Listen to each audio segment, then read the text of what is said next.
Hey, hey, hey. Happy Wednesday. Come on in. Pull up a chair. The Gaming Gang Dispatch is in the air.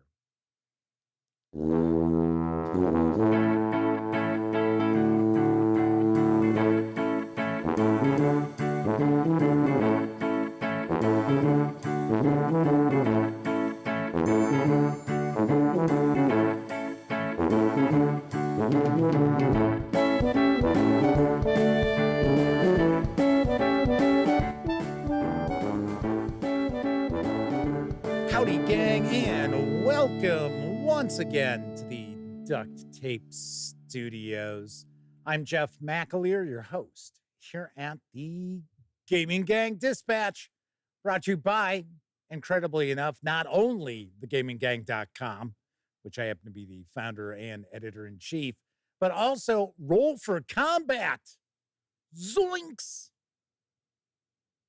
I'll be talking about their Year of Titans Kickstarter in just a few moments, but welcome aboard, everybody.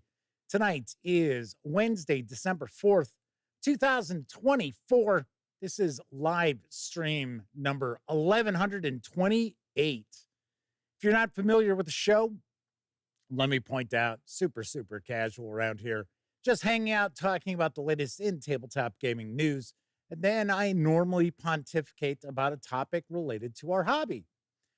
So throughout the month of December, we're doing something a little bit different. We're actually going to be exploring classic 20th century adventures for Dungeons and Dragons. So we're going to kind of discuss some of the highlights and actually focus mainly on how would you want to run these at your game table today, because obviously enough, even if you like the old school vibe that these adventures provide, you're probably not going to run them as written because nobody has that kind of time. Nobody got time for that. So we're going to be talking about S3 Expedition to the Barrier Peaks a little bit later on in the show. So hopefully you'll hang out and discuss it with me because, of course, there is chat available. That's right. So if you are watching live and A, you're a subscriber, and B, you have been for at least 10 minutes. I know, 10 minutes, awfully long time these days. Like I said, people that have time for the old school adventures, they don't have time to be subscribers for 10 minutes. But if you check both those boxes, then if you'd like to say howdy, maybe you got a question, comment, by all means, chime in, and I will do my very best to respond. Of course, when you're not watching videos here on the Gaming Gang channel, be sure to visit gaminggang.com, the newly redesigned thegaminggang.com, for all the latest in tabletop gaming news, reviews, and a whole lot more you are not going to find here on YouTube. You know the drill. Get your geek on at thegaminggang.com. First out the gate tonight in chat is Gleeman RX, as well as Pete's Draculich. Mike is here, as is Wallona's Cave, Kathy Evans, Keith Hulu, and Thomas Emick. I'm going to take a guess at Emick. Might be a first-time visit live in chat for Thomas, so welcome aboard.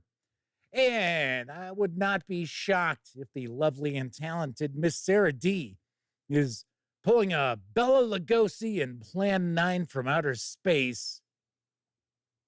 Maybe I should say the replacement after Bella died. Lurking in the shadows. Not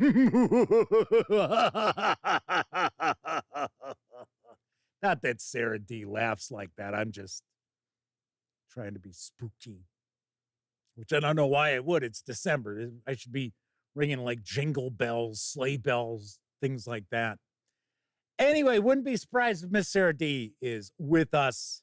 She is probably the only chat moderator we have at the moment besides myself. So we've got that. TJ is with us. So is Toon Jarowich and Jose Fernandez. So welcome, everybody. Welcome aboard. So let's talk about our sponsor. That's right. Because our friends over at Roll for Combat are sponsoring the Dispatch. Yes, and I am talking about their Year of Titans Kickstarter. We've got a few days left. Now, this features 13 new playable species, and you'll have new ancestries delivered each and every month to your mailbox, digital mailbox, that is, all throughout 2025. You'll find unique species and subspecies you can't get anywhere else, with extensively developed lore and fully developed cultural insights. You're going to find ancestral feats, new backgrounds if you're picking up the 5e version, and each of these species will include over 20 tokens depicting the species in a variety of character options. And it is designed for both 5e and, obviously enough, 5.5e and Pathfinder 2nd Edition. In fact, if you get the Pathfinder 2nd Edition, you'll also get a free ancestry file each and every month with your species. And there is access to the development team. Yeah, I know. I keep joking that you get Steven's phone number. It's like, no. You don't. But you get access to the development team to ask questions and probably make comments as well. So you're going to find exactly what you need to effortlessly add fantastic new playable species to your campaigns. Now, this Kickstarter is over 790% funded. You can reserve your Year of Titans for either Dungeons & Dragons or Pathfinder 2nd Edition in either PDF or Foundry Virtual Tabletop for a $59 pledge. If you want to get the PDFs and the VTT elements together, you can do so for a $99 pledge through December 19th. And of course, delivery is going to begin in January, thus kicking off your Year of Titans. Yes. And of course, you already know I magically have the Year of Titans in hardcover. Even though these are all digital, I have a hard copy of it. Pretty amazing. I know. What can I tell you? I'm special. Like those Olympics special. All righty. So that is our sponsor, Roll for Combat. So let's see. Sarah D is with us, says you never know. I might laugh like that. Sean O'Donnell is also popping in, as is Matthew Blackwell. All right, let's jump on into the news, because now back in print and PDF from Cult of the Lizard King. Really? So the Doors were involved in this? Wasn't that his nickname? The Lizard King? I think so. Anyway, Cult of the Lizard King and Exalted Funeral comes the first issue of the Electrum Archive. Here's what I know. Long ago, the people of Orn were brought here by a star-faring civilization of godlike creatures whose names are now long forgotten. They're known simply as the Elders. Most of the knowledge of the Elders was lost when their ships fell from the heavens and buried themselves in the surface of Orn in an age long past. The Electrum Archive is a science fantasy tabletop role-playing game zine series inspired by the worlds of the Elder Scrolls III, Morrowind, Dark Sun, and Ultraviolet Grasslands. It uses simple core rules inspired by other OSR games like Cairn, Malslita, and White Hack. You notice I don't say White Hack, but I do say Malslita. I don't know, it's just because it's a German thing, right? It's like, people speaking German, it's like they're yelling because it's such kind of a guttural language. Anyway, you'll quickly get started playing. Now, this zine is a collection of some basic rules and procedures, along with an introduction to the setting of Orn, a place long ago abandoned by an alien race now known as the Elders. The magical ink left behind in the shipwrecks of these ancient aliens is now used as currency and inhaled by warlocks as fuel for their spell casting. Adventurers called ink seekers venture out, I should say, into the decaying world beyond the cities, ruled over by scheming merchant houses to look for elder artifacts and ink. Though this overview is an incomplete overview, it's enough to get you started adventuring in the world of Orn. There are no pre-made adventures in this zine. The goal of the issue is actually to establish the tone and vibe of Orn, while providing you and your group some funky building blocks with which to build your own adventures. Later zines will include more table-ready material and dive more in depth into locations briefly described in this first issue. The 72-page softcover zine with PDF carries an MSRP of $29. You can grab that over at Exalted Funeral. If you want to just score the PDF alone, you can do so for $14 over at Drive-Thru RPG. You might recall that I shared a news piece about the second issue. I want to say, I think it was last week. It was either last week or week before that, because this had really caught my eye. I thought, wow, you know what? This looks kind of interesting. And it's got a little bit of a Mobius vibe to the artwork. Not quite Mobius, but kind of close. And that always kind of piques my interest. Pete Stracklich says, hey, I ordered this on Black Friday. This is the weird stuff they enjoy. Although Sean O'Donnell says inspired by Cairn is a no for them. I think it's just mechanically. And yes, I know Cairn is, when people talk about rules light role-playing games, you open up that dictionary, there should be a picture of Cairn right there because it's super, super light. Anyway, it's piqued my interest. It is now back in print. I believe this has been out for a while. It's been out for a few years, a couple of years, maybe. But I think this is the first time it's back in print. So, or maybe it's just like we were talking about yesterday, the first time that it's available by way of Exalted Funeral.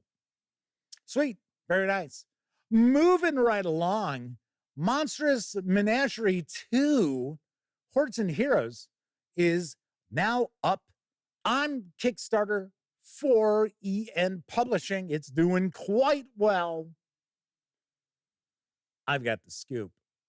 Monstrous Menagerie 2, Hordes and Heroes, is the long-awaited sequel to 2021's critically acclaimed, you guessed it, Monstrous Menagerie. With a slew of new monsters, new horde monster rules to let your heroes carve their way through large groups of minions, heroic monsters which can level up with you, whether a companion or recurring foe, and all the helpful tools you loved in Monstrous Menagerie. This book is here to take your level up and D&D games to a whole new level. It includes hundreds of new monsters, horde monsters for bigger battles, heroic monsters, which already mentioned, level up with you, and high-level villains and foes. There are great new worms, fae, purple, and spirit dragons, new Kelikoi, including the Apex Kelikoi, which I think are kaiju. It's my guess. Kind of getting the feeling like it's sort of just their name for kaiju. As well as legends and lore tables for each monster, including false rumors. Monstrous Menagerie and Monstrous Menagerie 2 Hordes and Heroes are fully compatible with 2014 Dungeons & Dragons, 2024 Dungeons & Dragons, and, of course, Level Up Advanced 5th Edition. There is a short Kickstarter video, so let's give this a peek.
This Kickstarter is over 1,600% funded. Yes, you heard that right.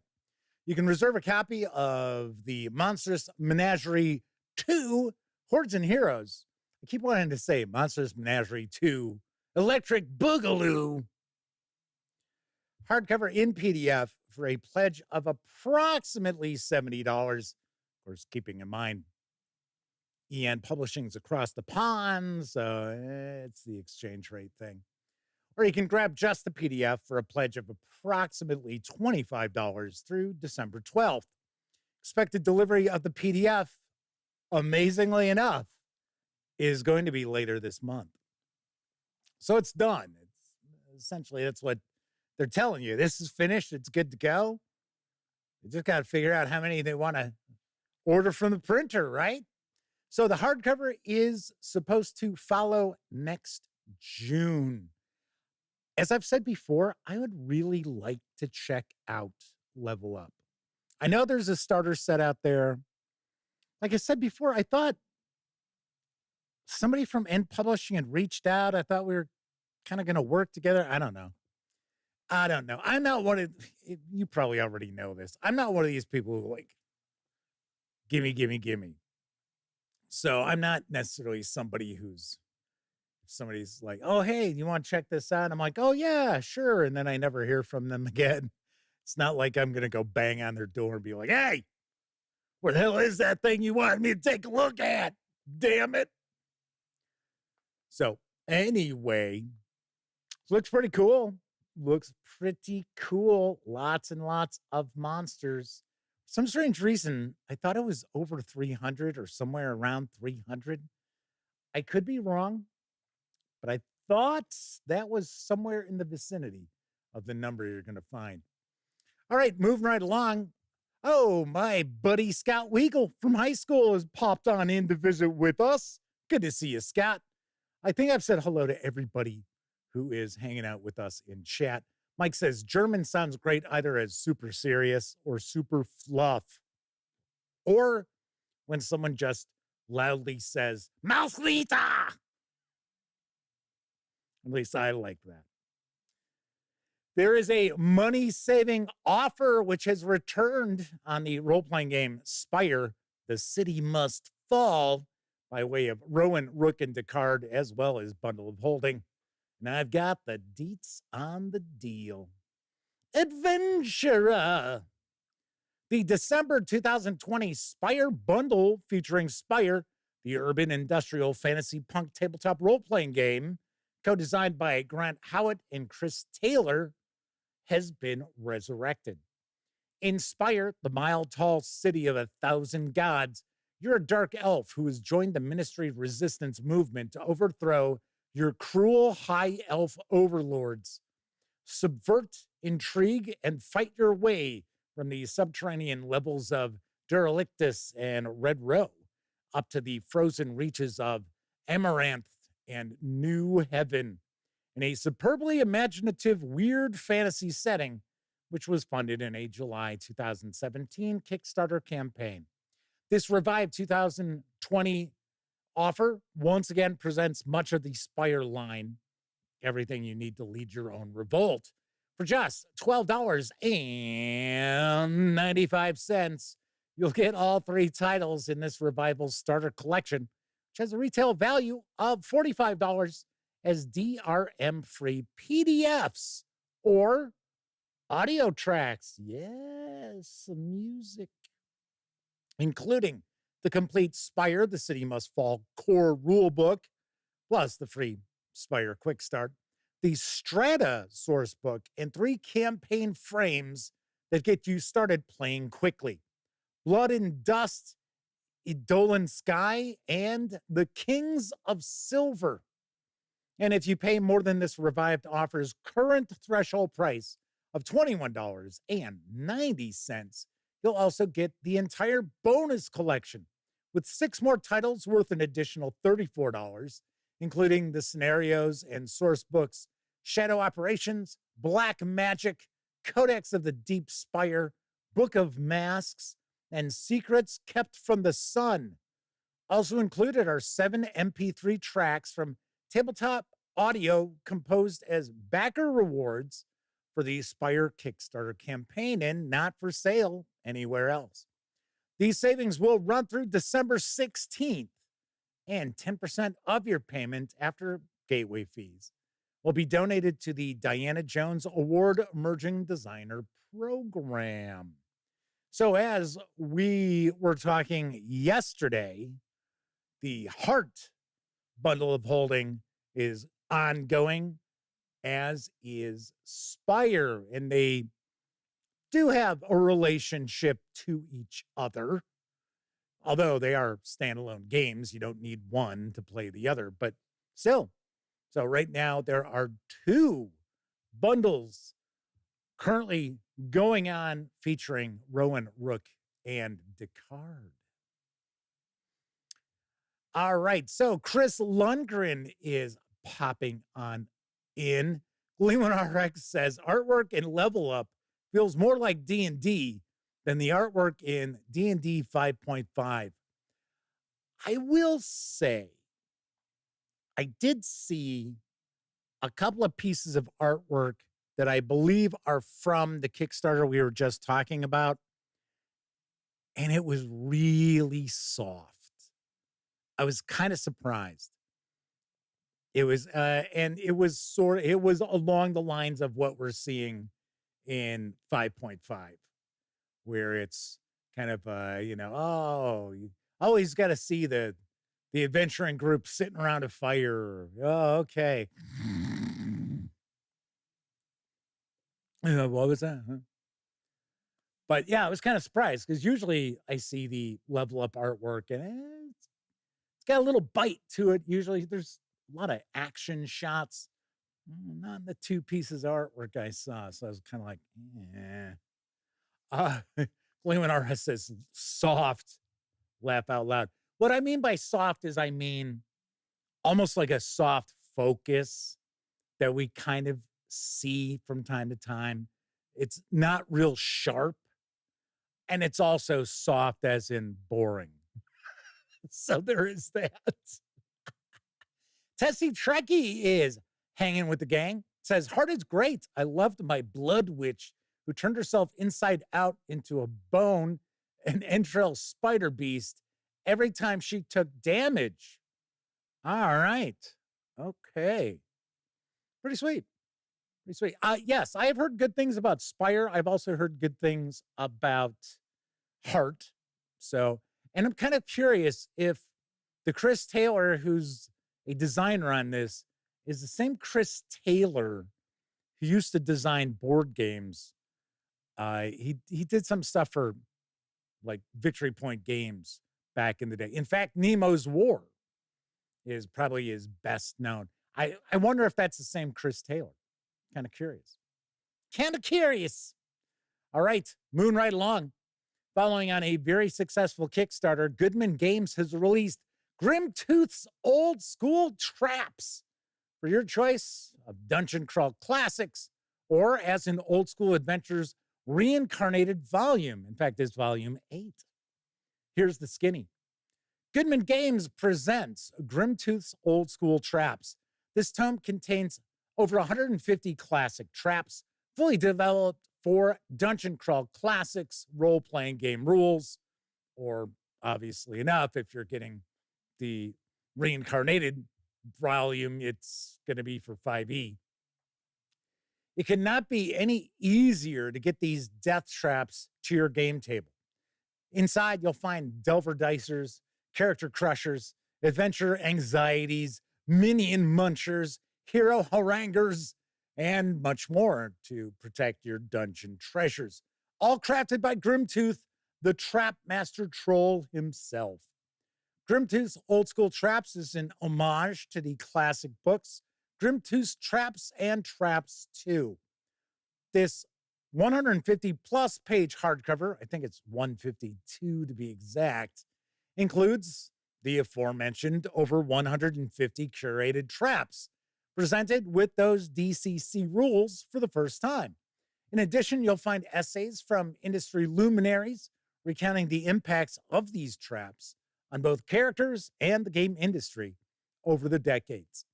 You can score either one of the 152-page hardcovers with PDF for an MSRP of $49.99.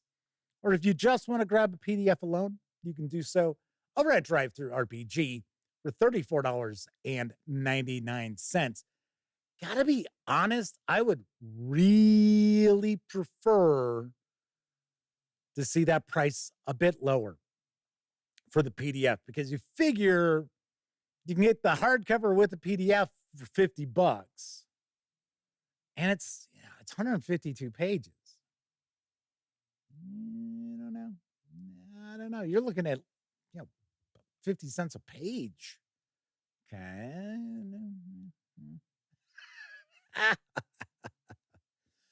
Although I had always heard great things about the first few Grimtooth's books. I did hear over the years that as new volumes came out, they really lost quite a bit of their luster. But the early books were pretty clever, pretty cool traps. Chris Lundgren asks if you could convert it to work with Swords and Wizardry or Osric. Yeah, I would think fairly easily. From what it looks, if you take a peek at the images popping on by, you're going to find each of the traps doesn't even take a full page. So I would think all you're looking to do is convert the resolution of it, like what save you're going to use, and the damage, and you're done. I mean, that's how I kind of see it. All right, let's move on to our final news piece, because landing in stores next week is Pathfinder Adventure Path number 209, Destroyer's Doom, which is the finale of the 3-part Triumph of the Tusk adventure path. I've got the latest from Paizo Inc. At last, the Orc nation of Belzkin, or I should say it's Belkzin. I was doing the Paizo previews with this adventure path, and I tell you that name just kept throwing me off. Belkzin is on the offensive as their ally Ardex gathers his army.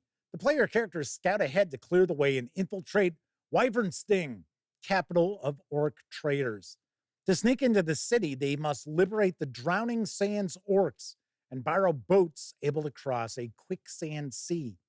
Once inside Wyvern Sting, the PCs must sabotage the defenses, motivate rebellious factions, or rise up against their enemies, and finally join Ardax's forces in besieging the city.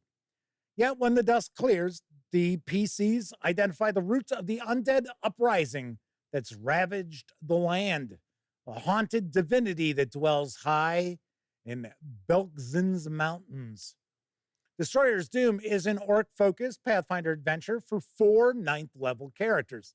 The adventure concludes the Triumph of the Tusk adventure path, a 3-part monthly campaign in which an eclectic band of dignitaries become battle-hardened survivalists fighting for, I guess they've got like freeze-dried rations and stuff, fighting for orcs' homeland and independence.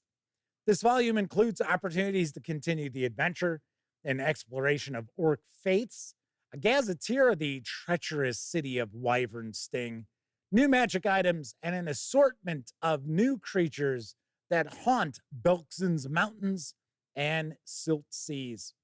Each monthly full-color softcover Pathfinder Adventure Path volume, say that 5 times fast, contains an in-depth adventure scenario, stats for several new monsters, and support articles meant to give game masters additional material to expand their campaign. The 94-page softcover will carry an MSRP of $29.99 when it arrives December 11th, or you can just score the PDF alone on that same date for $19.99. And of course, I've got a copy of it. Just showed up. I do not have it on hand. I think it's off in that direction someplace. So I will have a very quick Paizo preview for December. There are only 2 releases, this being one of them. and the other is a flip mat. So we're probably looking at about a 12-minute Paizo preview this month, which is okay because we had 7 items we looked at last month. So stay tuned. And Sammy already has this for her review, so we should see that fairly quickly as well. All right, that is it for the news tonight.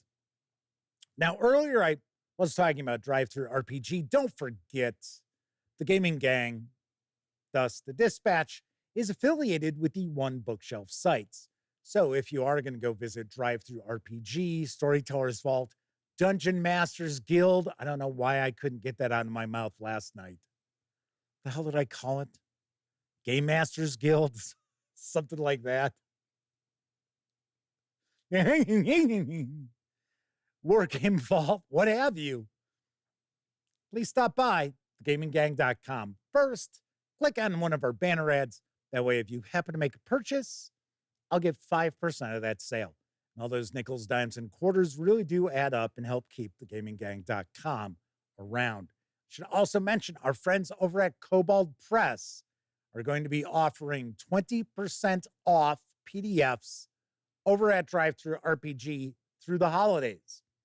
Now, I don't know if that's going to be through Christmas, if that's through New Year's, but I do realize that you could save some money, especially off the 10 out of 10 Tales of the Valiant Game Master's Guide. Very, very nicely done. If you like the video, if you dig the channel, if you find thegaminggang.com to be a valuable resource, hell, if you just like what we do, you can always stop on by paypal.me/thegaminggang to make a small donation. Hell, you can buy me a 2-liter bottle of soda.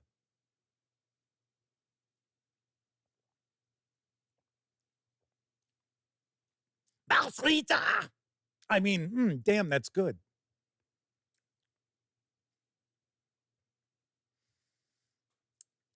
And there are some of you out there who actually pop on by paypal.me and make not small donations, such as our good friend of the show, the Madman, and my friend from high school, Scott Weigel.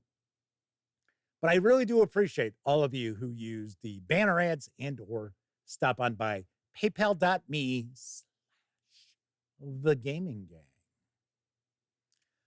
Also, the big 50/50 gently used game sale is in progress. It's running through December 14th.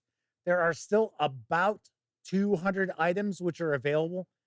Kind of surprised. The sale's been kind of slow. It's been kind of slow. Because there are some real goodies there. In fact, I actually have an extra copy of the Terror Beneath. I'm not going to take another picture and add it to the sale. But I actually have 2 copies of this for whatever reason. And my review is coming up. This just came out. And I will be shooting my review this weekend. I don't necessarily know if it'll be up this weekend. Probably. But if you are interested, shoot me an email. $15. We'll do 15 on this. So something else I should mention as far as that game sale goes. Many of the games unpunched. A lot of them, well, not a lot, but I mean, there are some that are still in shrink. All of them are in pristine condition unless otherwise notated. And usually it's just a ding on a box or maybe a ding on a cover for a role-playing game book. That is pretty much it as far as those things go. And what I did is I actually went and took a peek to see what these were going for on the secondary market to make sure I was actually offering the lowest prices that I saw outside of, if it was an eBay auction or something. So Pete Strakulich asked if I have a copy of Veins of the Earth on there. I wouldn't have anything by that prick. Nope. Don't. I do not. I know I should have said what I just said, but it's true. Anyway, we're not going to rehash that story once again. Anywho, Keith looks like Mouse Ritter.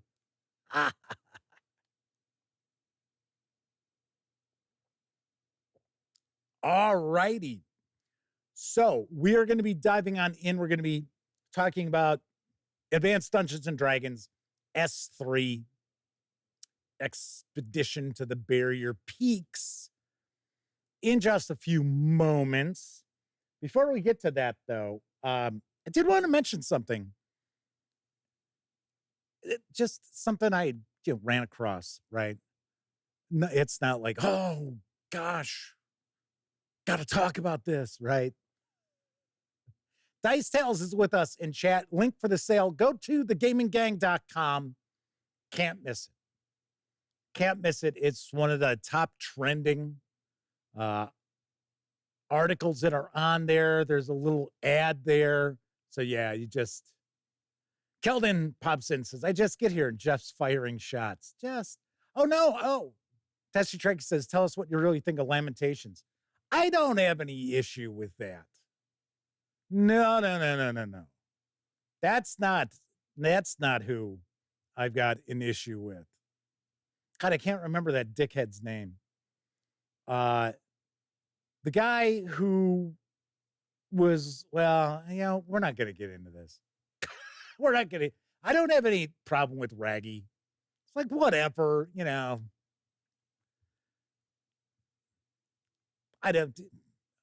I have seen some of the adventures and it's kind of like, yeah, it's not my way of doing things, right? I mean, although there are some pretty good adventures for Lamentations, I think Lamentations is fine. I think it's all right. So as far as, retro clones go, yeah, I don't have any issue with that. I've got no beef. It's the dipshit. Now I can't remember his name. Guy who looked kind of like a poor man's Billy Corrigan from Smashing Pumpkins.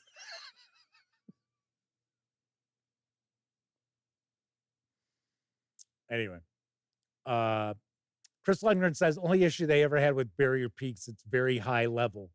You can get on board at like 8. It's not that big a deal. So anyway, the thing that I was kind of curious about is it's really weird when you see a Kickstarter just kind of hit the wall. So, and they're our sponsor. I'm not saying anything negative, but the current Roll for Combat Kickstarter, it hit like 700 and, I don't know, 60%, 70%. Yes, Pete Stracklich, Zach S. That's what I couldn't remember was the Zach part. Yes, that guy. I would not. I had some dealings with him in an interview that I never shared. I'd never shared the interview. So the accusations that came out against him, I could have certainly seen based upon the Skype interview that I did. So anyway, I personally thought he came across as just a fucking dickhead.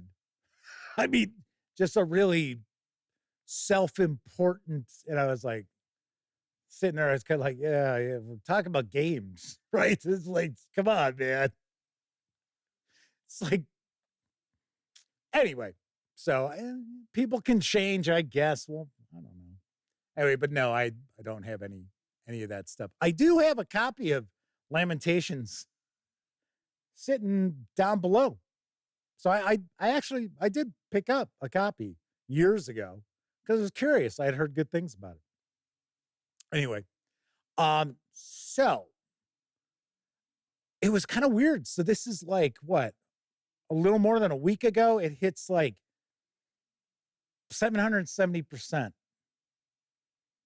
And then a week later, it's only gotten like another 10%, 20%. And it's kind of weird how you'll see this. You'll see a Kickstarter just kind of like rocket out. It's like, holy cow. And then all of a sudden it's like, that's it. That's as far as you're going to get. I just find it, sort of interesting where it's, you'll see crowdfunding projects that just hit the limit of support that they're going to get. Pretty well. I thought it was kind of interesting. I was just kind of curious if any of you out there have noticed that, or maybe you back something and it's like, wow, this really exploded here. And then you go and check out the project, a week or two later, and you're like, wow, it's still kind of at where it was when I backed it. Yeah. Okay. All right. So anyway, I was just kind of curious. I was kind of surprised that the Year of Titans has kind of hit a wall. We'll see. We'll see what happens. Sean O'Donnell says a lot of the ones that they've backed explode early and then again in the last 24-ish hours. One thing you will see with Kickstarters that are on the cusp of funding in the last 24 hours, but they've kind of lost steam. That is when the, I don't know if I should share this, but I think it's probably pretty obvious for a lot of people out there. That's when a good number of people who have created the Kickstarters end up pulling in all the favors they can possibly get from their friends and family. So it's like to get them over the hump, taking out loans and things like that, because otherwise they're not going to get any of the funding. So Chris Lundgren says, Ravenloft 2, the house on Griffin Hill. Is it really that bad a module? I don't know. Chris, you were asking me about this before. I don't know a lot about all these different Dungeons and Dragons adventures. I know of some, the ones that I am familiar with, that I have read or even run. Those are the ones, or the ones that people feel are really good outside of, like, Tomb of Horrors, I think is crap. There are other people out there who that is their absolute all-time favorite adventure. I don't agree. For one, I've never been one of those kind of funhouse dungeon fans. But so can't really tell you. I know very, very little about Ravenloft. I did a review of the 5e Ravenloft. I had never checked out the previous Ravenloft before. So anyway, so Chris says, yeah, that was a question more for the group. Yeah, I usually kind of assume if the question isn't like, hey, gang, that it's aimed at me. Gleeman RX says they backed Castles and Crusades Reforged and was hoping they would delay their December release. They did not, so that they would fix the decades of typos and errors that were uncaught and unaddressed. All right, so before we move on, let's find out more, because it had been explained to me that this is a complete redo of the rule books. And it was not just simply a reprint. So because go and check out the interview that I did with Steven at GameholeCon. It's only audio, but I asked him specifically if the if the books are going to address the decades of grammatical errors and typos and that just always show up in every single print run. Because you got to remember, these really aren't new editions. They're just print runs. And on occasion, they'll change something. But so have you seen something? Gleeman RX, have you gotten PDFs or something of the new reforged books that are just showing the same typos and errors that have been there forever? I'm just curious. Pete Dracolich says, I backed reforged. And we should be seeing copies for me to do reviews of. And I'll tell you right now, if those things haven't been addressed, I will talk about them in the review. Chris Lundgren says, Tomb of Horrors, Gary even said, was a fuck you module at Gen Con back in the day. It was made to humble power players. Tessie Trekkie says it was Gary's middle finger to players. Yeah, but weirdly enough, Tomb of Horrors was a tournament adventure. You don't usually make tournament adventures into a big up yours. I mean, I don't know. Gleeman RX says, I saw previews a few years ago with errors. Haven't seen anything lately. So I was scared when I saw they were shipping without sending out corrected previews. You said previews a few years ago. Oh, there we go. Weeks ago. Thank you. I was like, what? Huh? Cheryl Dow says Jason Bay ended up seeing that Amazing Adventures review, by the way. Okay. It wasn't negative. It wasn't a negative review. Well, was he saying it was? Because it was, and it was a positive review. All I was saying is it wasn't as,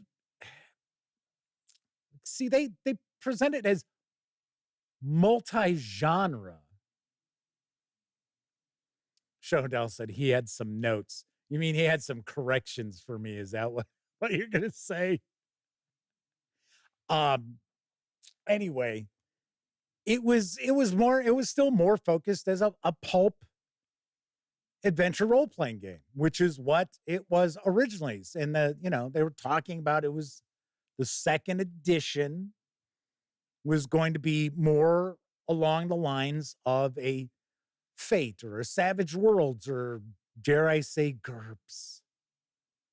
That is going to be utilized for everything. And even when you look at like the spells and the mysticism and stuff like that, they are, for the most part, more focused toward pulpy sort of Doc Savage, The Shadow sort of adventures.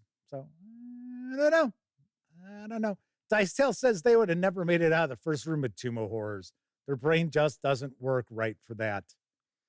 Warren Rollins says, Horrors is crap. You and me both. Played it back in the day. There were a lot of people that were not happy with outcomes. Yeah, maybe we'll talk a little bit about this when we jump into Expedition to the Barrier Peaks in just a moment. I have never run any role-playing game, even when I ran Dungeons and Dragons, Advanced Dungeons and Dragons, as a me against the players. Never. Ever. Personally, I would think that wouldn't be fun. Plus, there were plenty of games that we had, which was, one-on-one or 4-on-4 or whatever, to get that out of your system. I didn't have to go and jump into, running a role-playing game so I could go beat up on my friends' characters. All righty then. So we are going to dive on into S3, Expedition to the Barrier Peaks for Advanced Dungeons and Dragons in just a few moments. But first, I think it's time for our brief intermission. It's intermission time.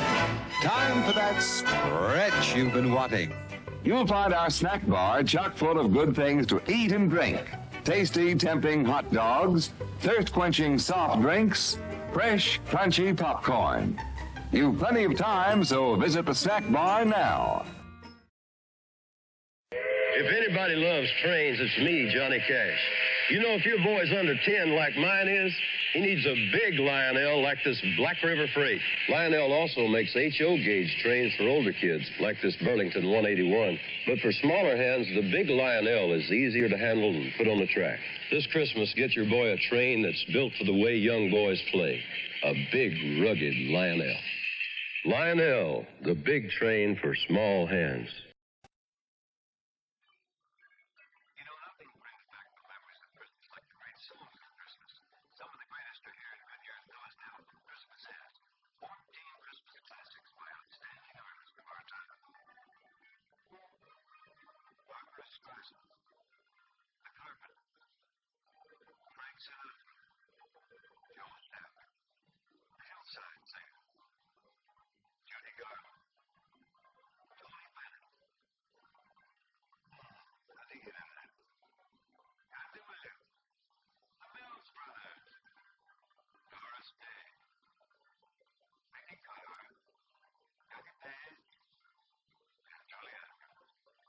Christmas is just $1.25 at your Goodyear service store and most Goodyear dealers. If you want to hurry, this is one method will last forever.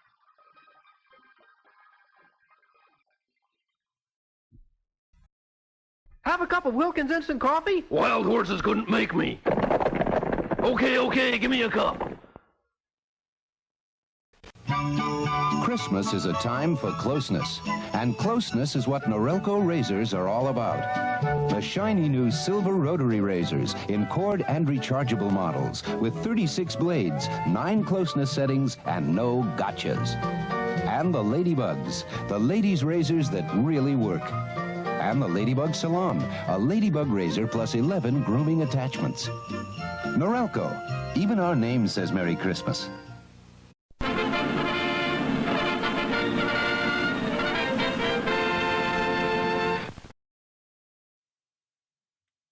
Hey there, ladies and gentlemen. This is Ben Crosby. I decided to take just a couple of moments away from beating my children to try to hawk albums for Goodyear tires.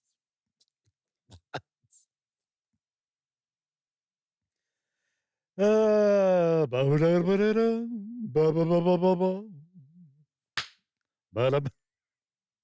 know that's pretty bad, but man, the stories that came out about Bing, whoa, ouch. TJ says nothing says good crooners like a set of tires. I like, where was it? Shanbot B42 is with us. Said, I built this Lionel train one piece at a time. I love that callback.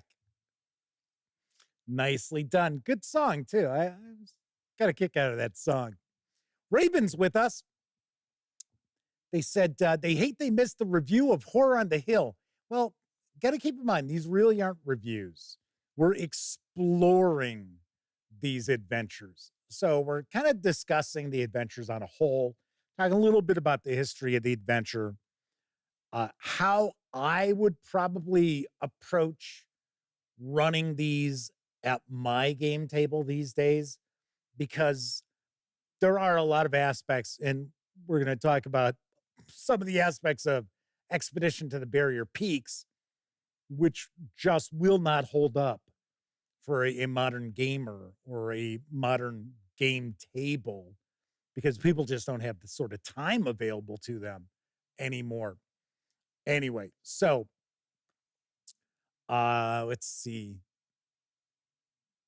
I thought I saw something else that had popped up. Guess not. I guess not. All right. So we are going to dive in. We are going to talk about Special Module 3, because that's what S stood for. Special. Which is Expedition to the Barrier Peaks. This was written by Gary Gygax. It came out in 1980. It was originally run as a tournament at Origins. I think it was Origins 2 in 1976. This was around the same time that TSR was working with Jim Ward on releasing a Metamorphosis Alpha. And a lot of people thought that this was originally supposed to be a Metamorphosis Alpha adventure. It's supposedly not. Supposedly it is not.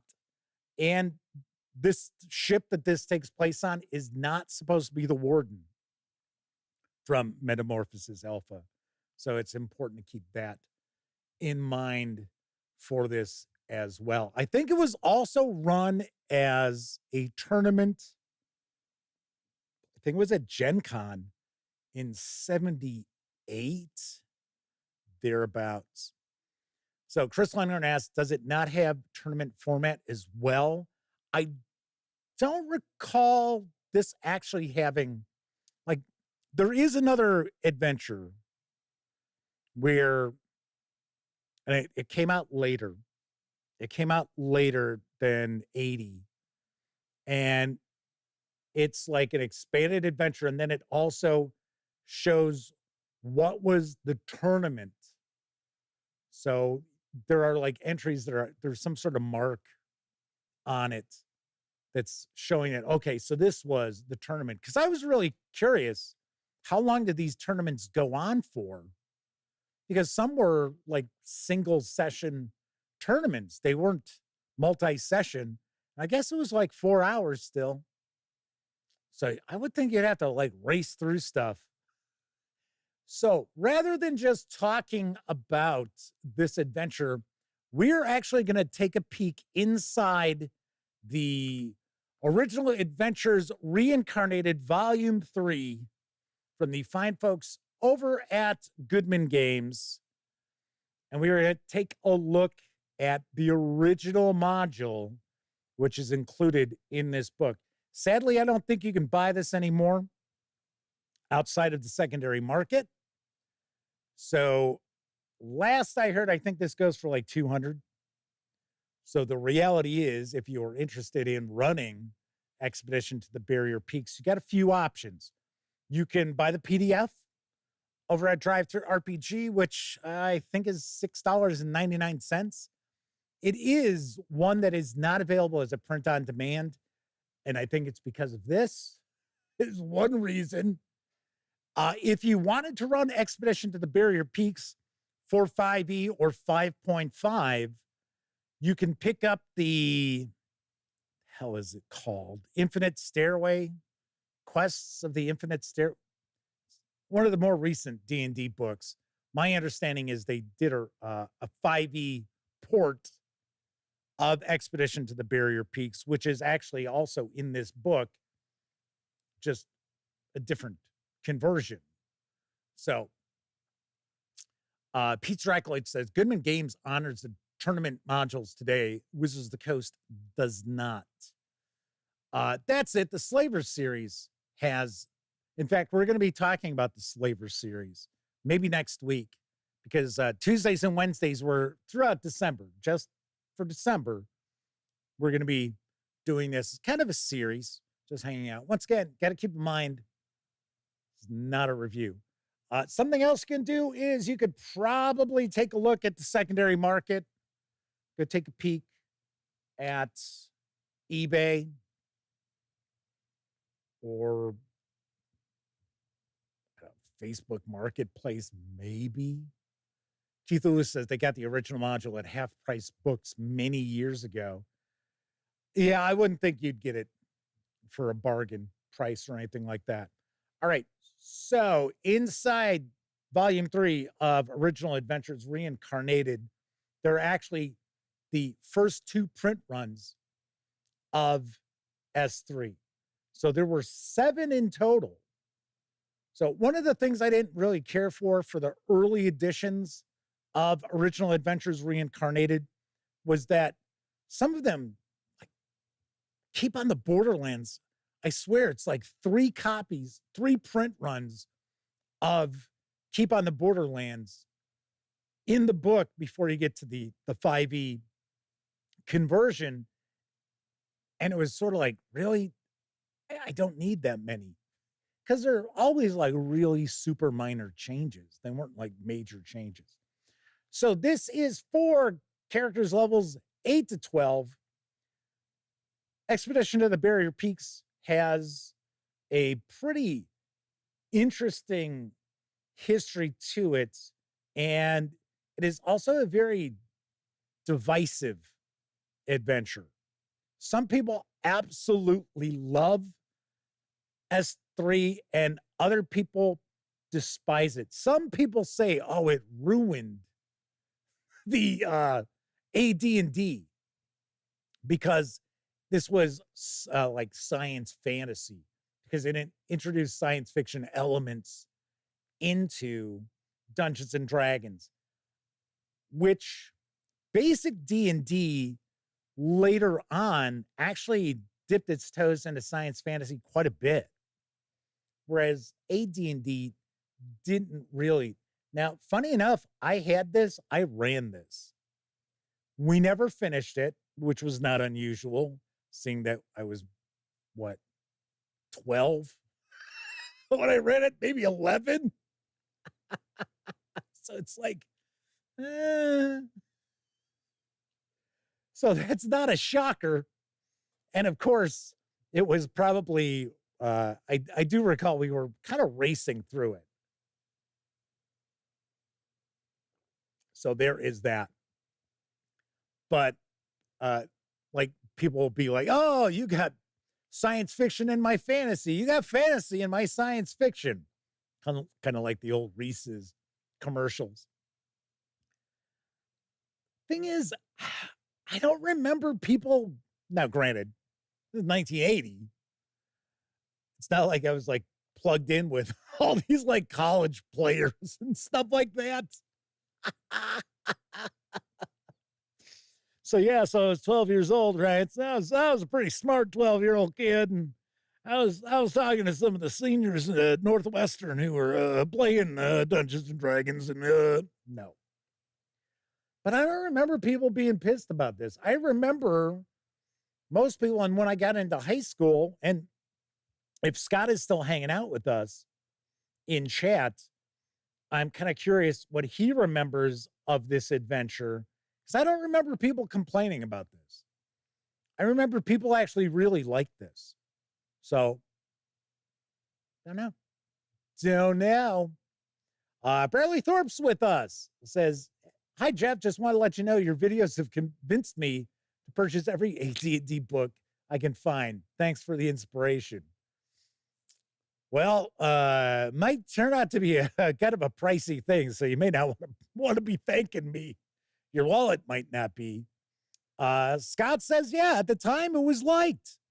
I think as the years went on, I think we saw some people turn on this a little bit.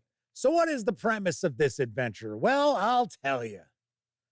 So the Duchy of Jeff, which, okay, here's a funny little side note. It's Geoff.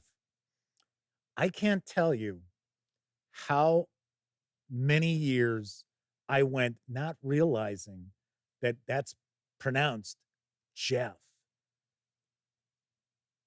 Jeffrey is how my first name is spelled. Yes, it is Jeffrey, not Jeffrey. And I swear, I thought it was the Duchy of Geoff. Never even clicked. And it wasn't until years later there was, I want to say it was a baseball player whose first name was Jeff, but it was spelled Geoff. And I was watching a game and they're like, oh, I think it was Jeff Blum. And it was like, I was like, what? I was like, huh? So that's how it's pronounced? No joke. No joke. Chris Leonard says they never knew a single dungeon master that ran this when they were a kid. Like I said, I had this, I ran it. I didn't run it I wasn't in high school yet. So I was still in grammar school when I ran this. So anyway, so the premise is these weird monsters are terrorizing the Duchy of Jeff, and the Duke calls for adventurers to find out what's going on here? And that's where we get our hook. Of course, I would try to come up with a better hook than that. But it's not a terrible hook. It's certainly not, oh, hey, so your 8th to 12th level characters are sitting in a tavern. No, we don't get that. So anyways, so the players set off and they are actually escorted to this cave in the mountains where you actually have these monsters are emerging from. So, and of course, you know, their escort is like, okay, here it is. Bye. We're out of here. And the players go to investigate. And it turns out that this is a crashed spaceship. And this is a massive crashed spaceship. In fact, let's jump to the maps. I think it's before. Yep, here we go.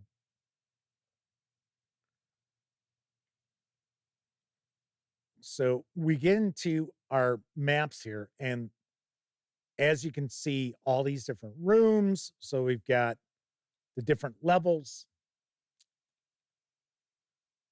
And the reality of this adventure is, especially back in the day, probably not now, but back in the day, because it was unique, the first couple of levels were like, ooh, hey, whoa, you know, wow.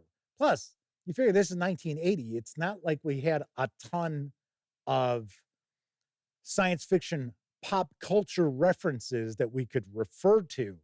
Granted, yes, there are tons of science fiction stories and novels and things like that that have been out for decades. But as far as science fiction movies and TV shows, not a whole ton. So when we would see the images from the handouts, which we'll take a look at in just a few moments, they weren't necessarily easy to figure out what they were.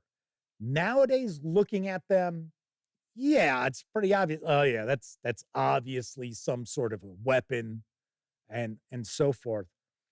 But I think as this adventure would go on, the bloom would come off the rose. And I don't mean Brian Bloom. I don't know why that just popped in my head.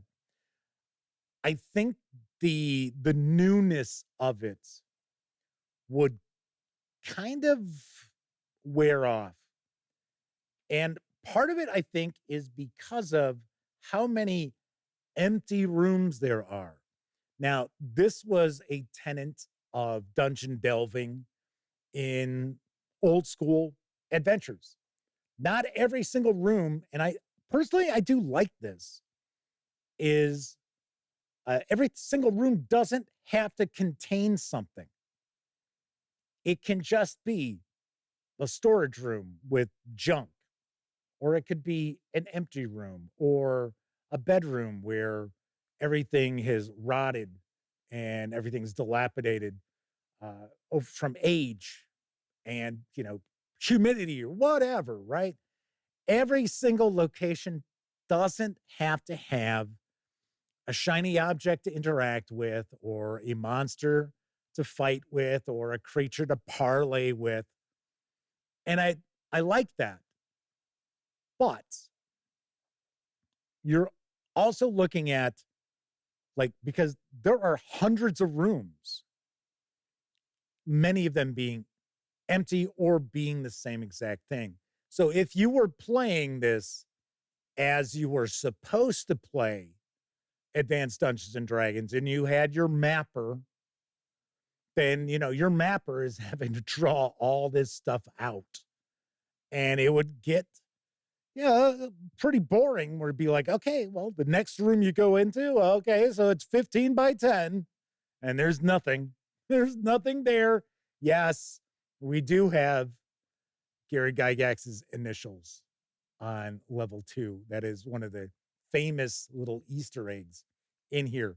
All right. So anyway, so the player characters find themselves in this crashed spaceship. And there's a lot of stuff going on in here. This adventure is packed. This was one of the biggest adventures that had been released to that point. And one of the reasons why is because you also got the handout booklet. So all told, with your stat blocks and your handouts, as well as the adventure itself, it clocks in around 90 some pages, close to 100. Scott Weigel was asking, was not Gunslinger Boot Hill? I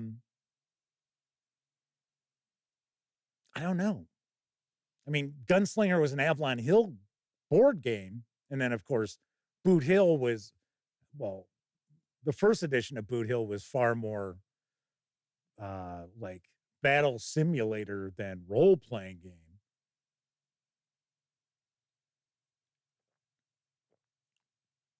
So Scott Weigel said, Ransom AD&D when going through a portal switch over to Gamma World or Gunslinger, that would have been Boot Hill.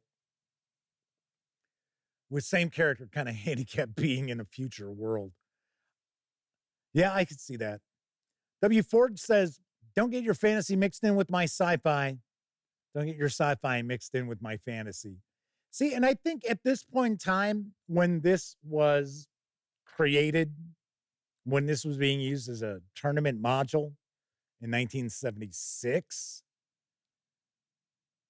I don't think there was that big a separation between fantasy and science fiction. I really don't. I think today we have far more demarcation points as far as those genres than we did back in the mid 70s. And in the mid 70s, I was reading, you know, science fiction and stuff, mainly reading horror. Yeah, we've talked about that before. I'm like in 6th grade reading Stephen King. So the adventure itself, the player characters find themselves on this crashed spaceship. And of course, they're not supposed to understand how any of these things work.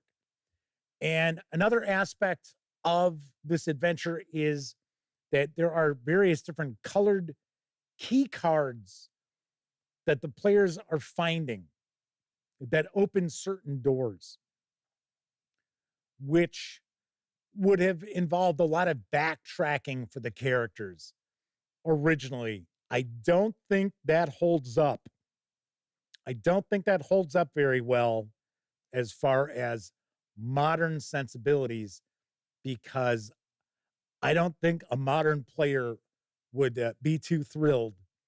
It'd be just like with a video game. You're playing a video game where you're doing all these like fetch quests, and you have to keep going back to places that weren't unlocked at the point you were there 3 other times. Now you got to go back because now you can unlock that spot. That used to be kind of a thing with video games, and people got a little tired of it. So I don't think that would work so well anymore. So I would think one of the things that players would probably appreciate much more would be that as they go through levels, the access to those rooms on that level are going to be available on that level, as opposed to, okay, now we got to go back to this point. Oh, now we're also going to have to fight our wandering monsters and things like that. There are loads of set piece encounters in this, and I would trim some of them out, because the reality is nowadays, I don't know. Here's a good question for the folks out there. What is your preferred length of an adventure to take place as far as sessions?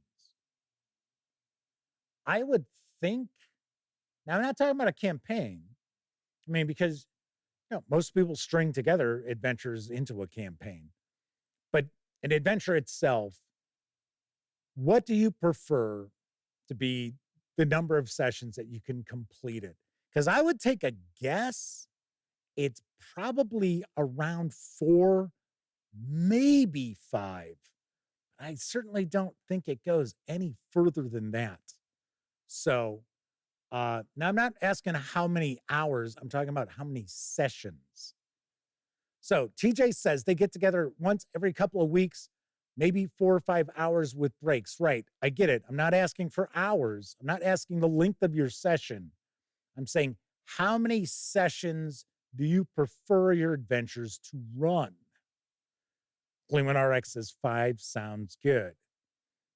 Like, obviously, if you're running Massive Nyarlathotep, you're not going to get through that in 5 sessions, right? So Chris Lundgren says 2 sessions for a one-shot. So you do realize a one-shot is supposed to be a single session. That's why they call it a one-shot. That Gleeman RX says, yeah, 5 sessions, about 3 hours each. So the way this is written, there is absolutely no way if you run this as written, even, tweaking it for a different rule system. Say if you wanted to use like Swords and Wizardry or Old School Essentials, Lamentations of the Flame Princess. Russell Higgins says, back in the day, we used to buy beer on Saturday or raid the parents' liquor cabinet and play until we passed out. Oh, I understand that. I've already told you about the summers and Call of Cthulhu, where we were playing sometimes probably 5 out of 7 days. But I'm talking about these days. So I would think these days, 4 to 5 sessions. Yeah, that's about right.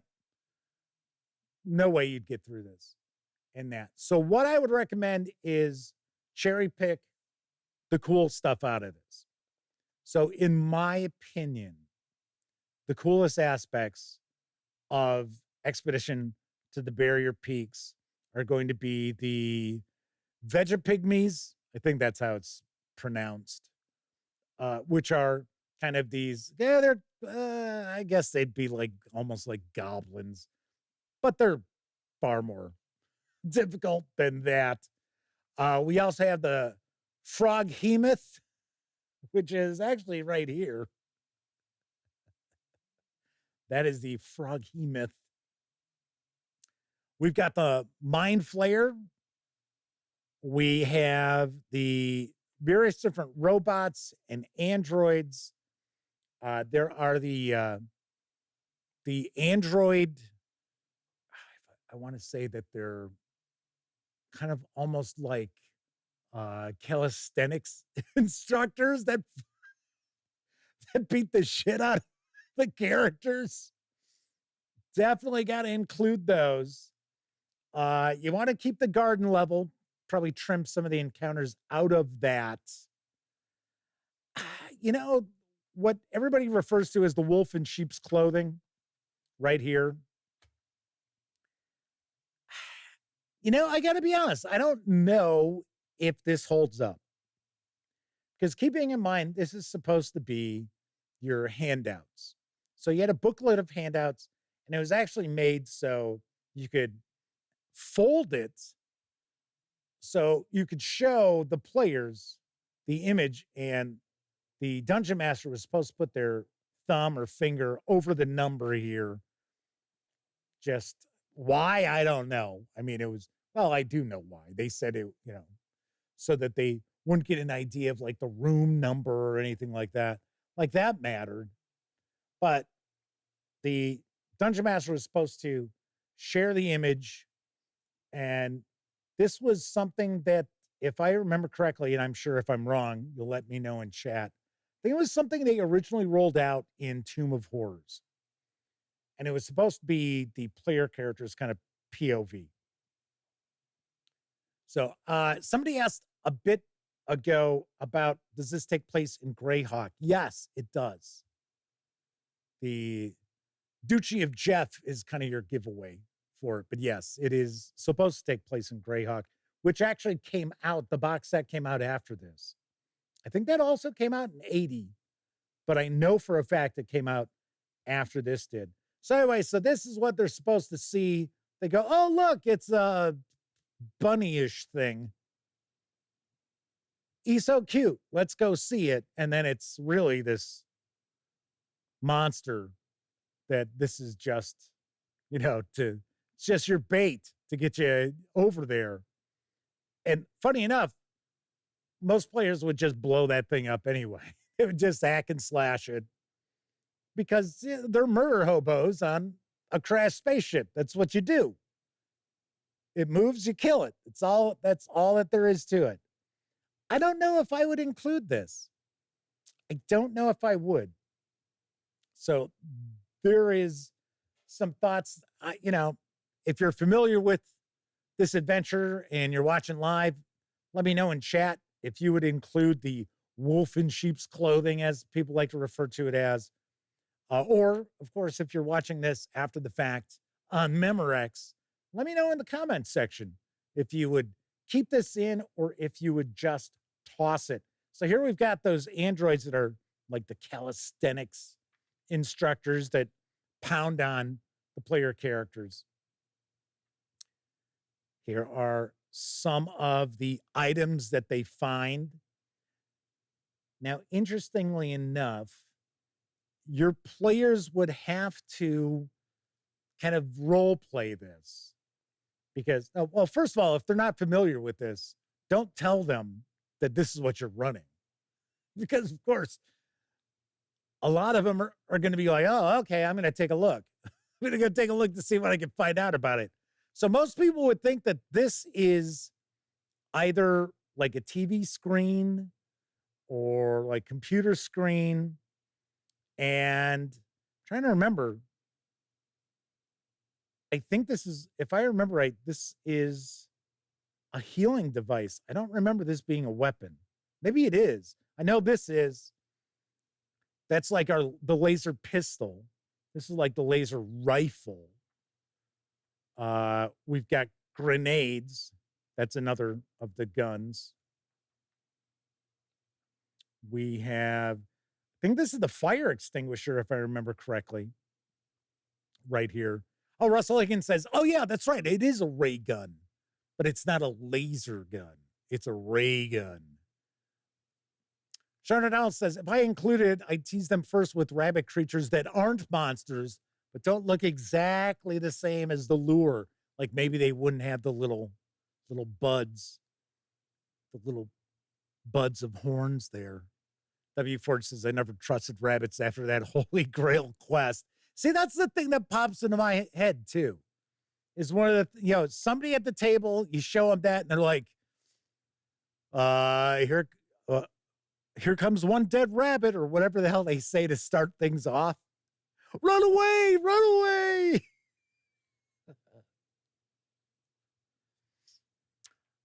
All right. So anyway, so that is, and then of course, since this is a Adventures reincarnated entry, we then have the conversion to 5e, and this is also fleshed out. So that has more content. This is actually a really good series. This is really good. W Force's Ray Gun, the Australian breakdancer. I kind of feel sorry for her. 63 is the healing spray. Which one is the fire extinguisher? Is it this? Or is it that? If I'm right, I think that was the grenade. But I thought it was pretty cool. I remember when this came out because I hadn't picked up. I don't remember. I know I had Tomb of Horrors, but I don't think I had bought it when I got this. And I thought, oh, wow, that's actually, that's really cool. Somebody had mentioned that they like Jeff D's art. Yeah. I've always been a fan of just about all of the classic D&D artists. Little Earl Otis there. In fact, they did the artwork for the cover. So the set pieces, like I said, that I would keep would be the encounters with the Vegapygmies, as well as the like the boxer android and stuff like that. It's kind of funny though, because let's see. I mean, this has been out. There's the Vegapygmies. It's been out for so long. So the inhabitants of the ship died from a virus. And you can see they're somewhat, well, they're humanoid, but looking at their skulls, you can tell that they're not human. But weirdly enough, all of the androids look human. It's like, okay. So I would keep those. Once again, we've got the, now how in the world did this thing get in here? Some flying bug. Almost looked like a big mosquito. I was like, what the heck? I know it didn't come in from outside because it is really cold out there. But yeah, I always thought that was kind of weird, where it's like, okay, so they look like humans, but these aren't. It's like, yeah, okay. All right. The Mind Flayer, if I remember correctly, I think this is the first adventure I ever saw a Mind Flayer in. I'm sure it's not the first time Mind Flayer was introduced. But in fact, it's kind of funny. I always thought that one of the reasons why the Mind Flayers are more kind of science fiction in nature, like in Spelljammer and stuff like that, is because of Expedition to the Barrier Peaks. But he's supposed to be a specimen that's escaped, just like the Froghemoth is supposed to be a lot of these are supposed to be specimens that escaped. This is a rather brutal adventure, so you would probably want to maybe tone down the encounters a little bit. We talked about this last night, where these old adventures were designed for huge tables of players.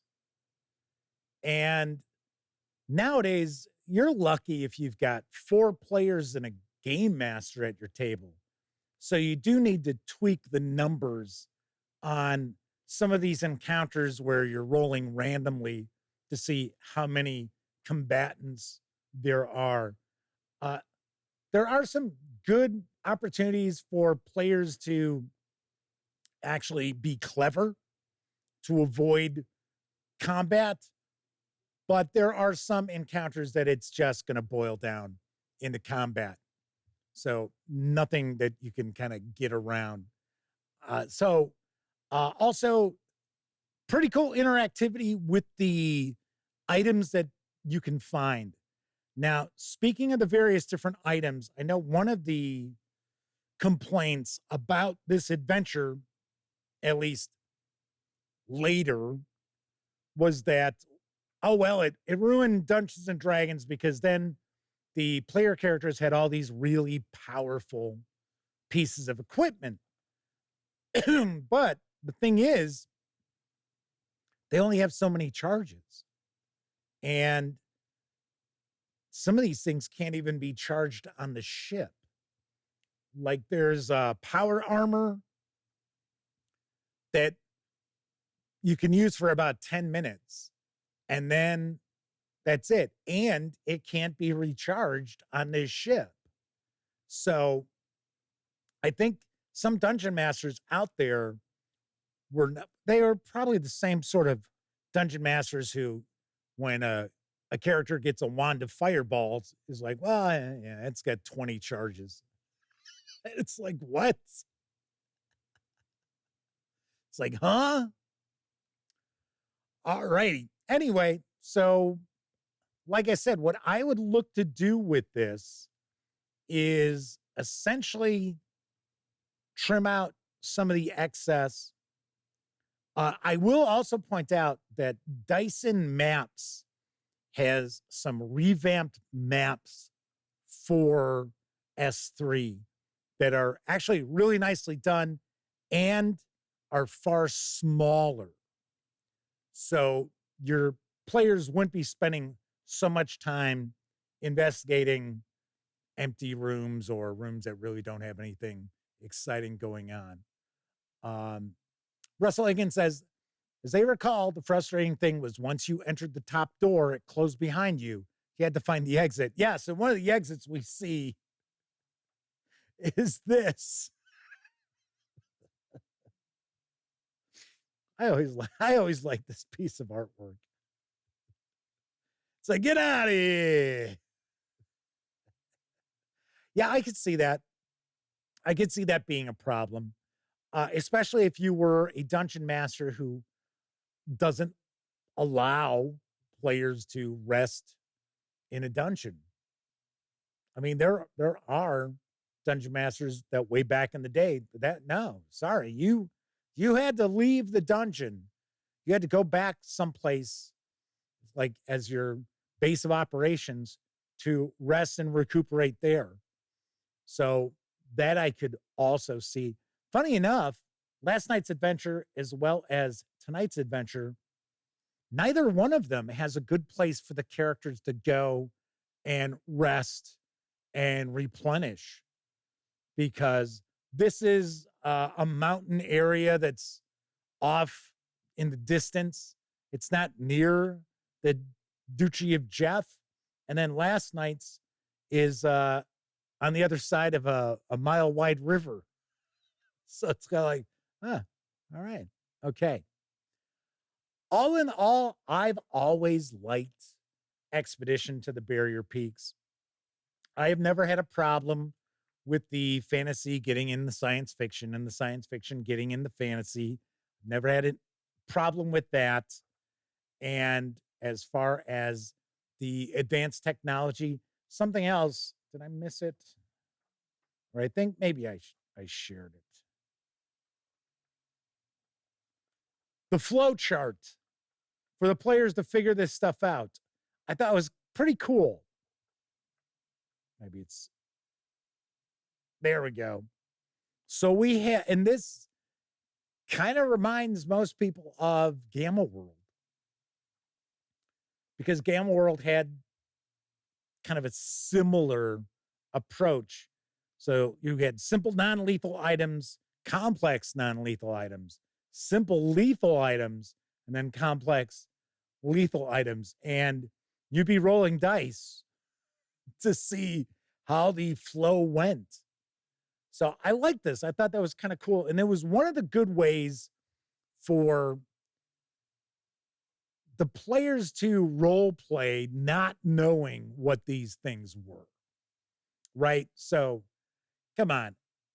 Even when this came out in 1980 and you see the androids, yeah, it's pretty obvious that if they aren't, breathing, that they're robots or cyborgs or androids or something, which of course a player character in Greyhawk would have no idea about that. They'd be like, oh, is that a golem that I've heard of? So, like I said, I like this adventure. I've always liked this adventure. It's not as funhouse as some of the Gygax adventures were. Like we talked about earlier, how I just absolutely despise Tomb of Horrors. Not a fan whatsoever.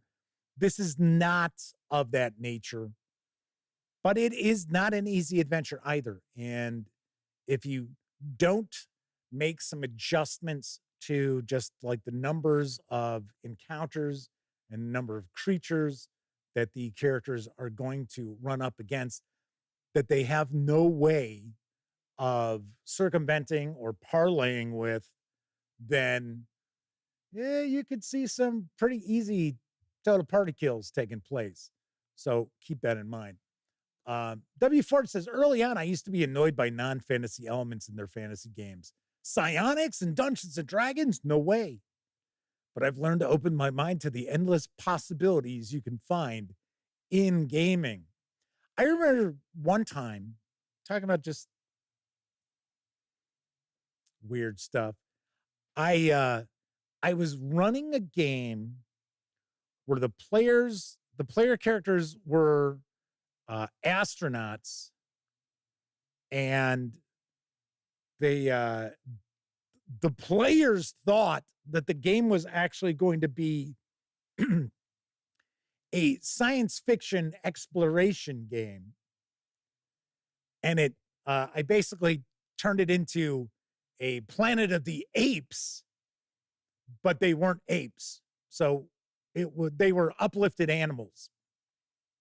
So like dogs, cats, bears, all that kind of stuff. And most humans were dead because millions of years passed before they, returned. So that was kind of cool. So yes, I throwing people curveballs. Be like, hey, yeah, I want to run something. Yeah, I'm going to use these mechanics. Russell Higgins says they use psionics to make W. Ford say that. The big battle is actually the big final battle is the frog hemoth, and you can actually toss in the mind flayer for good measure if you'd like. But the big battle, the highlight battle in Expedition to the Barrier Peaks, in my opinion, is the frog hemoth, because it's just a massive monster that they've got to take on. Anyway, all righty. So Gleeman RX says that's called Narnia. I've never read those. Never read the Narnia books. So actually, as far as the uplifted animals, they were more like Mutant Year Zero. Which, funny enough, I was not aware of Mutant Year Zero at that time either. This is a long time ago that I ran that. Anyway, so that's just a little exploration into Expedition to the Barrier Peaks it's originally for Advanced Dungeons and Dragons. We were taking a peek at Volume 3 of Original Adventures Reincarnated from Goodman Games. Tomorrow night, we will go back to the series about let's create a fantasy role-playing game. Tomorrow, we are going to talk about action resolution. So Showdown asks if I want to borrow their level up 5e. No, I'm cool. I mean, if EN Publishing wants me to do a review or something, they can send something along. If not, it's not like I don't have other stuff that I can review. So anyway, so tomorrow we'll go back to discussing our fantasy role-playing game that we're building. All right. W. Ford says they remember liking David Bryan's Uplift trilogy. I'm not familiar with that. At all. Or David Brim. Yeah, it doesn't ring any bells. All right, so that is it for this time out. If you like the video, by all means, please give it a quick thumbs up. Subscribe to the Gaming Gang channel if you haven't already, and if you do subscribe, don't forget, ring that bell. It'll not only let you know when the Dispatch streams live Tuesday, Wednesday, and Thursday evenings right here on YouTube at 7 p.m. Central. I'll also let you know when I share other videos, such as my upcoming review of The Terror Beneath from Osprey Games. So look forward to that. If you're watching live, thank you very much. If you watched live and took part in chat, an even bigger thank you. But of course, I know a lot of folks out there, you don't have an opportunity to watch live. Doesn't matter if you're watching live or on Memorex. Really do appreciate you watching any of the over 2,100 videos here on the channel. Much appreciated. Everybody enjoy the rest of your morning, afternoon, evening, whatever time of day it is in your neck of the woods. When you're not watching videos on the Gaming Gang channel, be sure to visit the newly redesigned thegaminggang.com for all the latest in tabletop gaming news, reviews, and a whole lot more you are not going to find here on YouTube. And lastly, big thank you to our sponsor, Roll for Combat, and their Year of Titans Kickstarter running through December 12th. Thank you very much for watching. Once again, I'm Jeff McAleer. Until I see you next time, certainly hope all of you get to enjoy plenty of great gaming with your gang.